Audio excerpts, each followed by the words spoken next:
быйыл мен Рамазанда ушул нерсени көрдүм. Кичинекей намазканаларда дагы хатмы Курандар өткөзүш элибиз. Алхамдулилlah ошо уламалардын кылган эмгегинен, давачыларыбыздын кылган мээнеттин негизинде бир топ Куранга болгон махабат ашкан. Анан дагы ошол жерде мен баса бергиле бир нерсени айтып кеткеле атат. Карылар дагы ошол элдин махабатка ылайыктуу Куран окуп беретен карыларыбыз көп болсо дейбиз. Көпчүлүк биздин жаш карылар Россияга, Казакстанга кетип калып, жаш карылар деле чоң карыларга теңелип, мисалы Анарбай каракелерге теңелип, мисалы Анарбай караке мисалы бул 90-жылдары, 86-жылдары кары болгон болсо, бул киши өзү өтө берет. Ал чоңоюп калган эле ушу бизнесмен жигит экен. 6 айда Куран жаттаптыр. Биздин атабыздын устазы Абдусамин Дамла деген киши болгон, өтө аалым киши болгон. Ошо киши 53 жашында Куран жаттаптыр. Абдулла Кожо, Идрис Кожо деген устаздарды көрүп калдык, угуп калдык. Намаздан анча эме тааныш эмес элек, бирок сырттан суктанып караш элек. Ушу биздин Анарбай Абдурахман караке, Замир каракелердин устазы болот. Ушу кишилердин ыкмасы туретский ыкма деп коет. Булар баягы ар бир сүрөнүн аягыдагы бетти жаттайт экен да. Жанагы Куранды окуганды билбей, Куранды ачып алып, ар бир аятыга колун тийгизип, бул менин Раббымдын сөзү, бул менин Раббымдын сөзү деп фалак.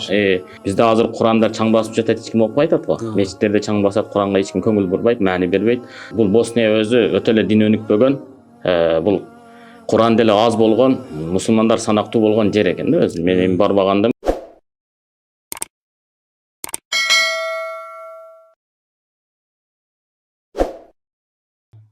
Ассаламу алейкум, урматтуу Фуркан медиа көрөрмандары.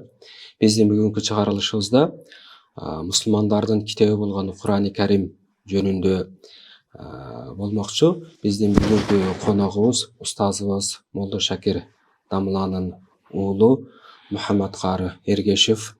Ассаламу алейкум, урматтуу кареке, кош келипсиз биздин ушул Фуркан медиа чыгарылышына.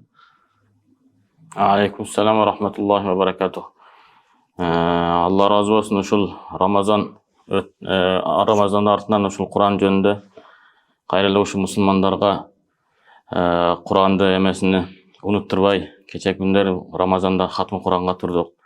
Канчалар Куран окудук, ошолорду унуттурбай кайра ушул Куранга кызыгуу адамдар жүрөгүнөн чыкпаслыгы үчүн ушул теманы тандап, ушул Куран жөнүндө сүйлөп берип деп чакырганыңыздар үчүн чоң рахмат, Алла разы болсун.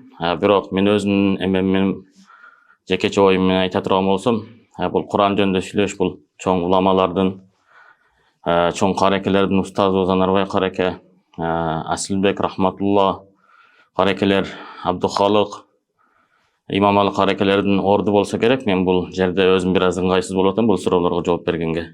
Кареке, эми биз Куран дегенде биз эмнени түшүнөбүз? Куран дегенде бул Алла Тааланын сөзү. Алла Таала кандай улуу болсо, Алла Тааланын сөзү да ошондой улуу. Бул пайгамбарыбыз хадистин мазмунунда келет. Биздин жүрөгүбүз түпкүрүндө ошо Куранга болгон урмат сый, ошо Алла Тааланын өзүгө болгон урмат сыйдай болуш керек. Ооба. Бул Куран, туура айтасыз кареке, бул Аллах Тааланын сөзү, пайгамбарыбызга түшүрүлгөн Алланын сөзү. Бул эми ошол улук заттын сөзү болгондон кийин, демек Курандын дагы өзүнүн улуктуулугу бар экен да кареке. Ооба, Куран бул улук, өтө улук каламулла, пайгамбарыбыз үчүн 23 жыл назил болгон. Бунун өзүнчө орду бар. Эми экинчи суроом, бул биздин ошол мындайча айтканда биз эми пайгамбарыбыздын үммөтүбүз. Пайгамбарыбыз ошол Куран Алла тарабынан түшүрүлгөн болсо, биз пайгамбарыбызга үммөтү болобуз деп жүрөбүз. Эми ошол Куран өзүгө эмнелерди камтыган? Куран бул ушу уламаларда айтышы боюнча 3 эмеден турат, бөлүктөн турат. Биринчиси ошол Алла Таала өзүн тааныштырыштыгы үчүн түшүргөн аяттар, тавхид аяттары. Курандын ошол биринчи бөлүгү Меккеде 13 жыл пайгамбарыбыздан ошол тавхидке, Алланын жалгыздыгына чакырган. Ошол Курандын биринчи бөлүгү, 3төн биринчи бөлүгү, биринчи өзүн тааныштыруу, тавхид, Алла жалгыз экендигине. Ошол учурдагы Мекке мушриктердин жүрөгүдөгү эме ширкке болгон эмелерди чыгарыштыгы үчүн ошол Куранда биринчи тавхид жөнүндө. Экинчи орунда бул Куранда ошол тавхидтен кийин ибадат, ошол Алла Таалага кантип сыйыныш керек, кантип намаз окуш керек, кантип ораза тутуш керек, кантип закат бериш керек, ушул биздин жашообузда болуп аткан күнүмдүк ибадаттарыбыз камтылган. Üçüncü bölігінде ошол Алла Таала ошол өткөн үммөттөрдөн биз ибрат алыштык үчүн өткөн үммөттөрдүн жакшы кылыктардан үлгү, жаман кылыктардан ибрат алып, ошонун тыйылып, сактанып, жакшы үлгүлөргө ээрчишке эме кылып Куранга ошол Алла Таала мурунку үммөттүн тарыхтарында камтыган. Демек, уламалар биздин окуп жүргөн Кураныбызды 3кө бөлүп алышыптыр. Биринчи бөлүгү таухид, демек Аллах Тааланы жалгыз деп билип, Алланын ибадатка татыктуу бир гана Аллах Таала экендигини баяндай турган болсо, экинчи бөлүгү бул биздин бул жашообуздагы керек болгон күнүмдүк жашообузда керек болуп аткан бир өкүмдөр камтылыптыр да ошондой. Үчүнчүсү болсо мурдагы үммөттөрдүн окуялары, ошолорду кандай пайгамбарларга кандай мамиле жасаган, пайгамбарлар ошо коому тарабынан кандай бир зыяндарды тарткан, ошолор жөнүндө баяндалган. Демек, биз үчүн дагы бул Куран ошол мурдакы үммөттөр сыяктуу эле бизге дагы ошолордун жооптору болгондой эле бизге дагы ушул нерселер Куранда бүт камтылган турбайбы? Менин эмки суроом, Куранды ар бир эркек жана ар бир аял жатташы керекпи деген ой болот да. Сөзсүз биз эми Куран Алланын сөзү деп жүрсөк, Куран биздин китебибиз деп жүрсөк, Куран бизди дүйнө акыретте бактылуу кылат деп жүрсөк, анда биз сөзсүз жатташыбыз керекпи деген ой болот да. Ошого кандай көз карашыңыз? Эми Куранды толук жатташ ар бир кишиге милдет эмес. Негизи Куранды толук жатташ бул сүннөт. Бирок Куранды туура окуш бул милдет болуп эсептелет. Себеби ар бирибиз намаз окуйбуз. Ушул намаздагы ошо намазга ылайыктуу сүрөлөрдү туура тажвиди менен окуштук бул милдет болуп эсептелет. Колдон келсе ошол жаттаган жакшы, бул фазилет, сооп жагынан жакшы, бирок милдеттендирилген эмес. Себеби үммөткө бул кыйын болуп калышы мүмкүн. Ошондуктан Алла Таала буну милдет кылган эмес, пайгамбарыбыз сүннөтү Куранды жаттаган жакшы. Бирок ар бир адам ошол намазга ылайыктуу сүрөлөрдүн устаздан өткөзүп, тажвиддин негизинде жаттап алышлыгы бул фарз болуп эсептелет. Демек, эгерде биздин кылып жаткан ибадатыбыз, намазыбыз туура болуш керек десек, анда биз сөзсүз ошол намазда окулуп аткан зам сүрө деп коелук, ошолорду устаздын алдында окуп, тапшырып, тажвид менен үйрөнүшүбүз керек экен да. Ооба. Эми мисалы биз Куранды окуп атабыз, Куранды жаттап атабыз, мисалы убактыбызды кетирип, же ибадаттарда Куранды окуп атабыз, бирок пайдалары кандай эми? Бизге кандай бир пайда бар? Бул дүйнөдө дагы жана акыретте бизге кандай пайдалар бар? Эми Куранды окуганда бул өтө улуу заттын сөзү болгондуктан эч кандай пайдасыз болбойт. Албетте иншалла жашообузда береке болот. Акыретте бизди шафаат кыла турган болот иншалла. Негизи пайгамбарыбыз хадистин мазмунунда келет. Кыяматта бул орозо менен Курандай ортомчу боло турган эч кандай нерсе жок деп келет да. Ошо Куранды көп окуган болсок, иншалла бизде акыретте Алланын астында мен көп окуган бул ортомчу болуп, бизди ошол тозокко кетип калыштан, Алланын каарыга душар болуштан сактайт. Анан пайгамбарыбыз хадисинде дагы бир эме келет, 30 аяттуу сүрө бар. Ошол сүрөнү ким кечкурун окуп жүргөн болсо, кабырда шафаат кылат дейт. Бул сүрө Мүлк сүрөсү. Ошо биздин азыркы жашоодо көбүнчө биздин Орто Азия уламалары ошол мүрзөдө өлүк коюлгандан сөөк коюлгандан кийин ушул Табарак сүрөсүн окуштуктан ушул хадистин мазмунундан алынган бир жөрөлгө болсо керек деп ойлойм. Демек, биздин жашообузда бул Курандын бул дүйнөдөгү жашообузда эле өзү Куранды окуп жүрө турган болсок, Куранды жаттап ала турган болсок, биздин жашообузга өтө береке келип, биздин жашообуз мындайча айтканда бактылуу бир жашоодо болот экенбиз. Бул дүйнөдөгүсү эле. Бирок акыреттеги болсо эртең Куран бизди шафаат кылып, тозокко жөнөп турган учурда Куран келип бизди шафаат кылып тура турган болсо, машалла, өтө бир чоң бир ийгилик болот. Канткени биздин бул дүйнөдөгү жашообуз өзү канткенде биз бейишке түшсөк экен, бейишке кирсек экен деген максатыбыз да.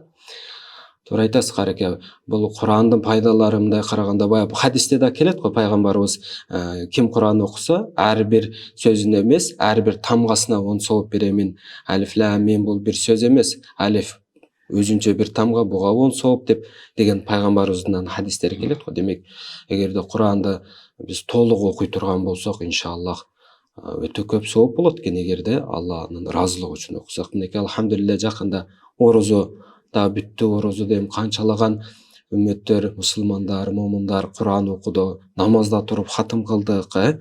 Иншаллах ошол ар бир окулган Курандын ар бир тамгасына иншаллах сооп болот деген үмүттөбүз. Иншалла. Бардыгыбыз ошол Рамазан айындагы берекелүү ай болду. Мисалы бир тамгага 10 сооп десе Рамазанда иншаллах 70 эседен болду окшойт деген үмүттөбүз деп иншаллах. Албетте, Алла кабыл кылсын. Иншаллах. Сиз ушул жерде бир сөздү айтып кеттиңиз, ниетибиз түз болсо деген. Ушул жерге мен бир басым жасагым келип атат. Албетте пайгамбарыбыз ошол хадисинин мазмунунда айтат, ар бир амалдар ушу ниетке жараша дейт. Ниетибиз туура болуш керек. Азыркы күндө мисалы кээде башка бир өзүнүн аброю үчүнбү же башка бир нерселерде дагы окулуп калган орундар эми адамдын ичиге кирип чыкпагандан кийин билбейбиз, бирок кээ бир учурларда ушундай нерселер кездешкенсийт да, сыртынан караганда энди. Ошон үчүн ар бирибиз ошол Куран окуйбузбу, кандай бир жакшы амал кылабызбы, Алланын ыраазылыгы үчүн болсо, иншалла ахиретте биз үчүн бакыт болот. Анан ушул жерде бир окуя айтып кетким келип атат. Ушул араб каарылардан бирөөсү ушул Босния деген шаарга барып, ошол жерде коноктоп эс алып жүргөн учурда анан ошол жерде бир жаназа болуп калат экен да. Анан ошол жерде жаназага жанагы араб алым киши ушул жаназага катышкысы келип, анан кошулуп катышып, анан жаназага катышып, жана барып мүрзөгө чейин коюлса, пайгамбарыбыз хадисинде кыйрат деген сооптун көлөмдөрүн айткан. Кыйрат ошол Ухуд тоосундай, андан да чоң дегендей мазмунда хадис камтыйт. Ошол сооптарга ээ болоюн деп анан жанагы устаз мүрзөгө чейин барат экен да. Анан мүрзөгө барса, ошол жерде мүрзөгө койгондо жанагы кишинин сөөгүнү жанагы устаз дагы кошулуп мүрзөгө лахатка түшүп койгондо мүрзө жыпар-жыттанып, мискичтанып кетет экен да. Анан жанагы алым араб киши, бул Босния өзү өтө эле дин өнүкпөгөн, бул Куран деле аз болгон, мусулмандар санактуу болгон жер экен да өзү. Мен барбагандым, бирок ошол бир кишиден уктум, бир каарекеден.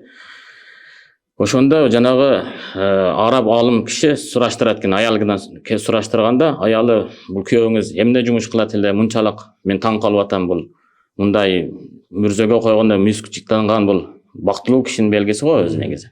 Деп анан аялдан сураганда, аялы кадимки эле мечитке барып намаз окуйт эле, кадимки жамааттагы бир катардагы киши эле деп жооп берет экен. Жок, буну бир өзгөчөлүгү бар. Ушуну мага айтпасаңыз мен кетпейм, сизден ушул өзгөчөлүгүн айтасыз дегенде, анан аялы ойлонуп отуруп, бизди ушул Боснияда, ушул биздин айылда бир гана Кураныбыз бар эле. Айыл боюнча. Бизде азыр Курандар чаң басып жатат, эч ким окубай атат го. Мечиттерде чаң басат, Куранга эч ким көңүл бурбайт, маани бербейт. Бирок ол Боснияда ошол бир Куранды ошол алмак имам, мечиттин имамы баягы Куранды элдерге бөлүп берет экен. Бүгүн понедельник, дүйшөмбү күнү сен окуйсуң, сейшембе күнү сен окуйсуң, экинчи күнү сен окуйсуң деп ушинтип имам бөлүп берет экен да. Анан жанагы азыркы көз өткөн киши эмеси кезеги келгенде Куранды алып өзү окушту билбейт экен. Бирок ошол тахажжуттун маалына туруп алып, жанагы Куранды окуганды билбей, Куранды ачып алып, ар бир аятыга колун тийгизип, бул менин Раббымдын сөзү, бул менин Раббымдын сөзү деп Фалак, Фатиха сүрөсүнөн Нас сүрөсүгө чейин түнү менен ошол ар бир аятты кол менен тийгизип сүртүп чыгат экен. Ушуну айтканда жанагы шейх айткан экен, ушул кылган, ушул Куранга болгон махаббаттын негизинде Алла Таала бул кишини ушундай даража менен сыйлады деп жанагы араб киши таң калган экен да. Ажам болсо деле, Куранга тили келбесе деле, ошо ихлас кылгандык берекесинен Алла Таала ушундай даража берип атат да. Ошондуктан биз ар бирибиз өзүбүз ошол Куранга кызыгып, Раббыбыздын Куранынын ичинде нелер жазылган экен, нелер бар экен деген кызыгуу ар бир мусулман жүрөгүндө болуш керек. Колдон келсе окушту үргөнүш керек. Дагы болсо мазмунун да билишке аракет кылыш керек. Демек, бул Курандын негизи кандай заттын, кимдин сөз экендигине биз сезе билишибиз керек экен да. Себеби баягы ким Алла менен сүйлөшкүсү келсе Куран окусун дейт го. Демек ошол азыркы киши окушту билбесе дагы ошол ар бир аятты басып кармалап отуруп махабаты болгондугу үчүн ошол Курандын Аллах Тааланын сөз экендигин бул сезе билгендиги үчүн ошончолук ихлас кылды да бул эми. Эми ошол Куран деп айтып атабыз, эми ошол Куранды кандай жол менен биз балдарыбызга, келечек муунга жаттатсак жеңил болот. Азыр ошо жаттатуу жолдору дагы ар түрдүү болуп атпайбы? Анан дагы бир ошо кошумча эле суроо, анан жаттап аткан балдардын жашы дагы кандай болуш керек? Мисалы, эми динден маалымат алып кээ бирөөлөр жаттайын деп аткандары бар. Ушул туурасында кандай дейсиз? Негизинен тажрыйбада жаш кезегинен жаттаган жакшы. Анан уламалар тарыхтарын окусаңыз деле 7-8 жашында жаттаган, 12 жашында жаттаган деген тарыхта, ошол уламалар тарыхта ошол көп кездешет. Бирок Алла Таала кадыр. Мисалы Адам алейхиссалам топурактан жаратты. Ошондой эле Иса алейхиссалам атасыз жаратты. Калган элди ата энеден жаратып атат. Алла Таала бул жашы өткөндөн кийин деле Алла Таала мүмкүнчүлүк берсе жаттап кала берет. Себеби ушул биздин атабыздын устазы Абдусамин Дамла деген киши болгон, өтө аалым киши болгон. Ошол киши 53 жашында Куранды жаттаптыр. Бул эми бул керемет да, бул эми өзүнчө. Бирок жаш чектелбейт. Мен карып калдым деп аракет таштап жалкоолук кылбаш керек, аракет кыла бериш керек. Бирок эми келип аткан жаштарга, жаш муундарга эртерээк аракет кылып, жаш кезинен ошо тили чыккандан эле Куранды аяттарын оз эки түрүндө окуп, эгерде өзүнүн колунан Куранды мыкты окуш келбесе, азыркы күндө эми өнүгүп кетти. Каражатта. Мисалы азыр YouTube'га кирсеңиз, башка жакка кирсеңиз, арабтын мыкты карылары, мисалы Айман Сувейт дегендей, ушул күндүн имамы Жазариси деген атты намды лакапты беришип атат карылар. Ошондой улуу кишилер бар.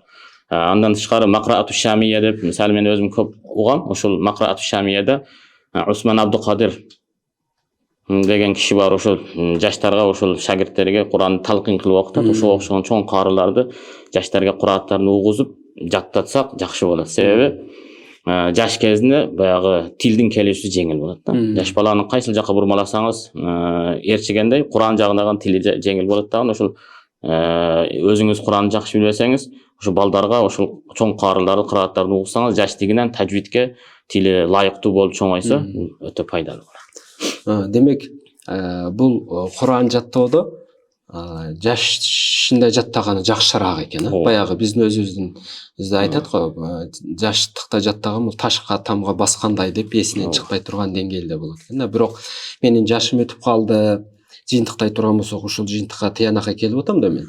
Жашым өтүп калды дебестен 50ге чыгабызбы, 60ка чыгабызбы, мен карып калдым дебестен биз аракет кылып, Кудайдан сурап, Куранга болгон махабатты коюп аракет кылсак, иншаллах Аллах Тааланын колдагы нерсе жаттап койсо боло турган нерсе экен. Айрыкча азыркы учурда мындай жаттоо үчүн, үйрөнүш үчүн өтө көп эмелер чыгып атпайбы? YouTube'дан чыгып атат, телефон аркылуу ар кандай бир эме жол-жоболору болуп атпайбы? Эми ушул жатташ иретиде кандай дейсиз? Мисалы үчүн кээ бир карылардын жаттатыш ыкмалары ар кандай болуп атпайбы? Ошолордун кайсы жагы мындай балдардын жатташыга бир жеңил болот? Сиздин өзүңүздүн бир тажрыйбаңыз жөнүндө, тажрыйба иретиде бир айтсаңыз. Мен өзүм мындай өтө эле мындай кыраак эмесмин. Менде мындай бир таланттар деле жок. Мен бирок ошо дүйнөлүк карылардын, өзүбүздүн мына кошуна өлкөдө Алижан Караке деген бар, ошол кишинин немелерин көп угам. Интервьюларын берген, маектерин көп угам да. Ошо Алижан Караке ушул Кокондо бир жигитти, жаш эмес, ал чоңоюп калган эле ушу бизнесмен жигит экен. 6 айда Куран жаттаптыр. Анан ошону кантип жаттаган эме айтса, ошол Куранды угуп, анан өзү карыларды угат экен, тажвидин тууралап, ошол менен биргеликте хатмы Куран кылат экен. Токтотпостон хатмы Куран кылып, акыры 70 жолу хатмы Куран кылыптыр.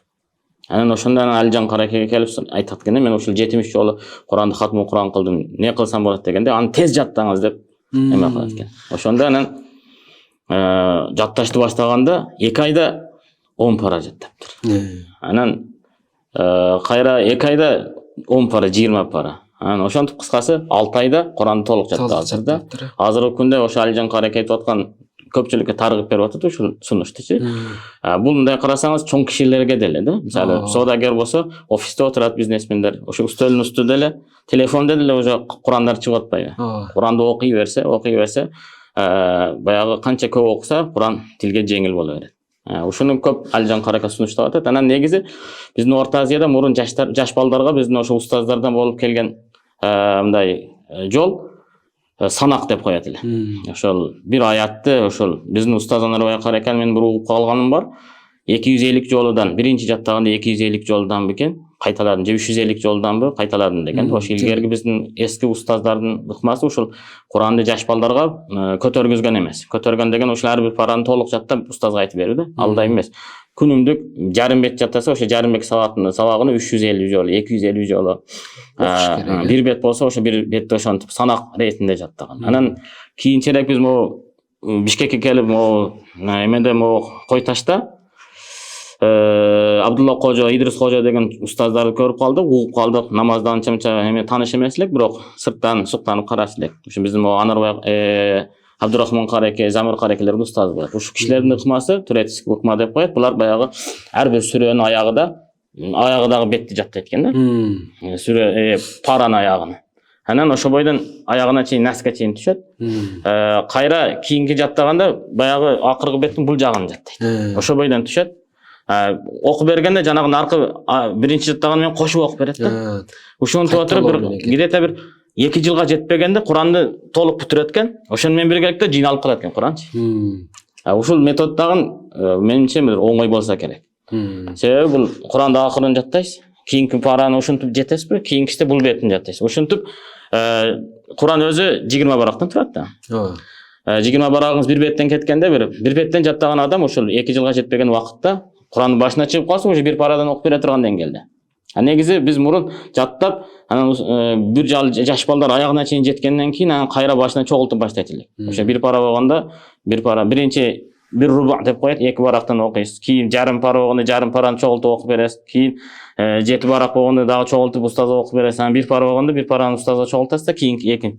Биздин методика бул Орто Азияда ушундай санак ретинде биринчи жеткирип алып туруп, анан кайра жанагындай чогултмай. Арабтардан анча-мынчалар ошо Арабияда окуп келгендердин уксаң, булар ошол утуру башынан эле эме кылат. Жаттаган бир пара болгондон кийин бир параны устазга өткөрүп берет. Анан экинчи параны жаттайт. Экинчи параны жаттап бүткөндөн кайра устазга чогултуп окуп берди. Кийин биринчи жаттаган бир парасы бар, ошо менен кошуп 2 параны чогултуп окуп берет. Эми бул эме адамдын ар кимисинин ар кандай эмеси болот да, таланты болот. Кээ-биркилер мисалы турецкий вариантта оңой жатташ мүмкүн. Кээ-биркилер мисалы өзүбүздүн эски жолдо, кээ-биркилер арабтардыкы же болбосо азыркы күндөгү катмы Куран эмеси мененби өзүнүн талантыга жараша ар бир киши өзүнүн эмесин түзүп алса болот тартибин. Азыр сиз бир топ мындай жаттоо ыкмаларын айтып өттүңүз да. Мен дагы баягы кошумча катарында мына Бангладешке барып келгендерден уктум беле. Аякта дагы ошондой экен. Жалаң хатым кылдырат экен. 2 жыл болсо 2 жыл кайта эле окута берет экен. Зеригип калбайт экен да. Улам окуй берипчи. Анан 2 жылдан кийин анан бир жаттатат экен, бат эле жаттап калат дейт. Ошол Алижан Карынын ыкмасы ошого туура келет экен. Ооба. Демек, мен мындай азыр сиздин айтканыңызды угуп отуруп мындай байкаштырдым да. Демек, ар бир баланын жатташыны устаз байкаш керек. Устаз кыракы болуп туруп, ошо бала кандай жаттаганга мындай жөндөмдүү. Азыр 4-5 ыкмасы бар экен да. Анан баланын жашы дагы, эгер жаш бала болсо, ага өзүнчө бир ыкма колдонуп туруп, анан жашы өтүп калганга мисалы сиз Фил сүрөсүнүн Алам Таракайды жатта десеңиз, ал жаттай албай, тили келбей кыйналат го. Сиз башыдан эле ошону хатым кыла бер деп туруп, улам азаздан берсеңиз, 30 жолу окуйбу, 50 жолу окуйбу, жаттай албаса дагы улам окуп, бир жолу хатым кылып алса, бир топ жаш өтүп калгандардын эмеси окуусу оңолот окшойт деген жыйынтыкка келип калдым да. Мен бирөөдү байкайм, жалаң эмелерге сабак берет. Жаш өтүп калгандарга сабак берет да. Жатта сурайм да, айтат ошол жаттоосу өтө кыйын дейт. Жаш өтүп калган пенсиядагылар дейт, бүт эле.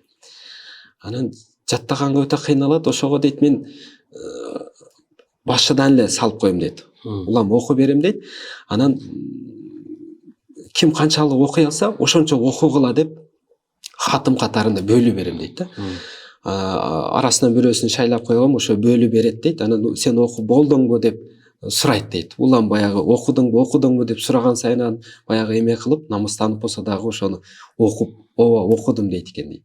Ошонтип азыр 10 пенсиядагы адам толук хатым бүтүрүшү азыр даяр турат да, мисалы. Демек, устаз өтө кыракы болуп туруп, мындай карай турган болсок, баланын жашына, жаттоосуна сөзсүз карап туруп анан бир ыкманы колдонгон жакшы окшойт анда. Анан ушул жерде бир жаш балдарды окутканда дагы бир нерсени айтып кетким келип атат. Могу жаш балдарды Oyun менен аралаштырып, жеңил метод менен окуса жакшы болот деген мен сунуштайт элем. Жаш азыркы учурда сабак берип аткан жаш устаздарга. Себеби жаш бала могу көңүлү калып безип калса, кийин зордук менен жатталса, кийин окубай коет. Ошон үчүн 1 саат окуса, дагы 1 саат ойнотуп, анан дагы 1 саат окуса, дагы 1 саат ойнотуп, ошо оюн менен айкалаштырып, жеңил баягы жаш баланын жүрөгүгө ошо Куранга болгон сүйүү киргизсе, бул жакшы нерсе экен да. Мисалы бизде адат болуп калган ушул жаш балдарды биз көбүнчө баспырлаган, биздин кыргыздын мүнөзү дейбиз, же Орто Азиянын мүнөзү, же ажамдардын мүнөзү ушундай характерлер. Бала кийин көңүлү калып калса, биз өзүбүз жашоодо көрдүк, көп карылар кийин окубай коет Курандычы. Себеби бала кыйналып окугандыктан безип калган да. Ошону безитпей, сүйүү тартуулап, Куранга болгон махаббат, мисалы Куран жаттаса эмне болушунун фазилеттерин айтып, ошого жакшы жаш балдарга ыңгайлуу болгон жолдорду устаздар ошо неме кылып үйрөнүп, өзүнүн үстүндө иштеп, ошо тажрыйбанын негизинде жаш балдарга өзгөчө балагат жашына жете элек балдарды буларды сүйүп окутуш керек. Демек, жаш балдарга дагы ошол Куранды жаттатуу менен биргеликте оюнга дагы мындайча айтканда тойдуруш керек экен да, ойнуш керек экен алар. Туура айтасыз. Буюрса биздин бул чыгарылышыбыз элибизге, жерибизге, келечек муундарга пайдасы тиет деген үмүттөбүз. Аллах таалам бардыгыбызга ошол пайдалуу кылсын. Менин акыркы суроом ушул Куранды окуу, анан жаттоо тууралуу жалпы элге эмне деген бир сунуштарды, эмне деген бир каалоолорду айтасыз? Элибиз ушул алхамдулилла жакшы. Элибиз быйыл мен Рамазанда ушул нерсени көрдүм. Кичинекей намазканаларда дагы хатмы Курандар өткөзүш. Элибиз алхамдулилла ошол уламалардын кылган эмгегинен, давачыларыбыздын кылган мээнеттин негизинде бир топ Куранга болгон махаббат ашкан. Элибиз ушул кайра ушул Куранга махаббат ашса, барган саби өркүндөй берсин. Анан дагы ошол жерде мен баса бергиле бир нерсени айтып кеткелип атат. Карылар дагы ошол элдин махаббатка ылайыктуу Куран окуп береткен карыларыбыз көп болсо дейбиз. Көпчүлүк биздин жаш карылар Россияга, Казакстанга кетип калып, могу айылдагы кичинекей мечиттерге карылар тийбей, анан жаш окуучу балдар барып, Куранды бир топ окуш эмесиде каталыктары кетирип аткан жерлери дагы кезип атат да. Куранды тез окуп, анан адашып кетип, кайра бир окуган жеринде окуп койгон нерселер кездешип атат. Ушуну жаш карыларга айта турган насаатым ушундай кылбаш керек. Себеби бул Куран ар бири ошол 25 жыл пайгамбарыбызга түшкөн улуу Куран болгондон кийин өзүнүн жол жобосу бар. Ошол карыларды бөлүп аткан устаздар дагы көңүл буруш керек. Илгери биздин ошол устаздардан калган ыкма ошол бир жерге барып тарабиге өткөн балдар бара турган болсо, 10 пара, 5 парадан, мисалы бир кары бар 15 пара баш жагынан Бакара жактан жаттады, экинчиси Нас Фалак жагынан жаттаган болсо, бул экөөнү бизде азыр бириктирип эле бир жерге жиберип коюп атат. Экөө бул башынан бул биягынан окуп, эптеп хатмы Куран кылып келип атат. Бул бир аз ыңгайсыз. Алла Тааланын каламыга бир урматсыздык деле болуп калабы деген бир ой келип атат да. Ошол эки жактан жаттаган карыга бир толук жаттаган карыны кошуп берсе, үчөө барып, ошо тарабыда үчөө тең ошол жамаатта турса, жаңылышып кеткен жерде айтып берип, азыркы күндө мисалы өзүм билем, өтөгүм төргөйлөм деп, жаш карылар деле чоң карыларга тең келип, мисалы Анарбай каракелерге тең келип, мисалы Анарбай караке мисалы бул 90-жылдары, 86-жылдары кары болгон болсо, бул киши өзү өтө берет. Будан башка мисалы жаш карыларда деле ошондой кишилер бар. Буларга тең келбестен ар бир киши өзүнүн ордун билиш керек. Өзүм өтөм дебеш керек, балким ошол көзөмөлдө чоң кары артынан жетектеп турса, адашып кетсе айтып берсе, хатмы Куран дегенден бул Куран толук окулуш керек. Ал өзүң жалгыз окуганда билбейсиң. Мисалы мен өзүм 96-жылы кары болгон болсом, мен өзүм деле жалгыз окуйм. Байкабай кээде калималар, сөздөр, аяттар калып калат. Ошолорду кийинки ракеттерге колдон келиши толуктап чогултуп окуйбуз. Эми жаш бүгүн жаттаган балдарда мындай тажрыйба жок. Ошон үчүн биригип, ошол окуп аткан жерди билген киши болсо артынан лукма ташап, колдон келишсе Куранды адашпай, секин, уккулуктуу кылып окуп беришке аракет кылса. Анан элдерибиз дагы ошол жаш өзүнүн балдарын бүгүнкү күндө ошол Куранга болгон эмесини ашырып, мисалы билбейм дебестен ошол YouTube'дан болсо деле жаш балдарга, ошо тили чыккан балдарга Куранды көбүрөөк окугузушубуз керек.